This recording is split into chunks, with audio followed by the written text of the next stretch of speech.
আসসালামু আলাইকুম রহমতুল্লাহ। প্রিয় বন্ধুগণ, আপনাদেরকে দেখাচ্ছি বাংলাদেশের দক্ষিণ পূর্বের সীমান্তে রাঙ্গামাটির বাগাইছড়ি উপজেলায় অবস্থিত সাজেক বিলির দৃশ্য। পাহাড়ে বেয়ে উপরে উঠতে উঠতে মনে হয় যেন মানুষ ধীরে ধীরে পৃথিবীর কোলাহল থেকে দূরে সরে গিয়ে প্রকৃতির কূলে প্রবেশ করেছে।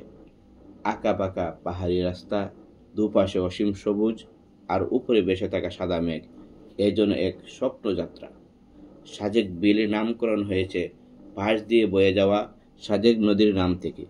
বহু শতাব্দী ধরে এখানে বসবাস করেছে মারমা, চাকমা, লুসাই, ত্রিপুরা, পাঙ্কুয়া সহ বিভিন্ন ক্ষুদ্র নৃগোষ্ঠী। তাদের সরল জীবনযাত্রা, রীতিনীতি, মেহমানদারি সাজেককে করেছে অনন্য ঐতিহ্যের ধারক। তাদের ঘরবাড়ি, পোশাক পরিচ্ছদ, গান বাজনা আর খাবার সবই বহন করে ভিন্নধর্মী এক সংস্কৃতি। এখানে এলে বোঝা যায় মানুষের বৈচিত্র্যের মধ্যেই রয়েছে সৃষ্টিকর্তার ক্ষুদ্রত নিদর্শন। কিন্তু সাজেক বিলির সবচেয়ে মোহনীয় দৃশ্য হলো মেঘমালা। কখনো মেঘ এসে পুরো পাহাড়কে ডেকে ফেলে, আবার কখনো তা নেমে আসে হাতের নাগালে।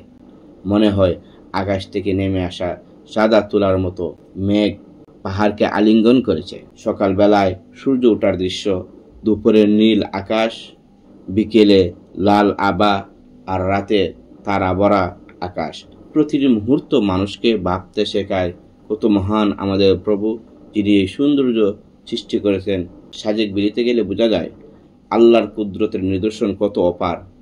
মেঘ, পাহাড়, নদী, গাছপালা সবই যেন নীরবে বলে যায় স্রষ্টার মহিমার কথা। এখানে এসে মানুষের হৃদয় নরম হয়ে যায়, ভেতরটা প্রশান্তিতে ভরে ওঠে। সব মিলিয়ে প্রকৃতি এখানে কথা বলে নিজের ভাষায়। প্রকৃতির প্রতিটি কোণ যেন আমাদের মনে করে দেয় এই সৌন্দর্য কেবলই আল্লাহর এক ক্ষুদ্র নিদর্শন। আজ সাজেক বিলি শুধু একটি পর্যটন কেন্দ্র নয়, এটি ইতিহাস, ঐতিহ্য, সংস্কৃতি আর আধ্যাত্মিক প্রশান্তির এক মিলনস্থল। যে একবার এখানে আসে তার মনে চিরদিন গেঁথে থাকে সাজেকের মেঘ, পাহাড় আর আল্লাহর অপার মহিমার সেই অমূল্য স্মৃতি। আসসালামু আলাইকুম।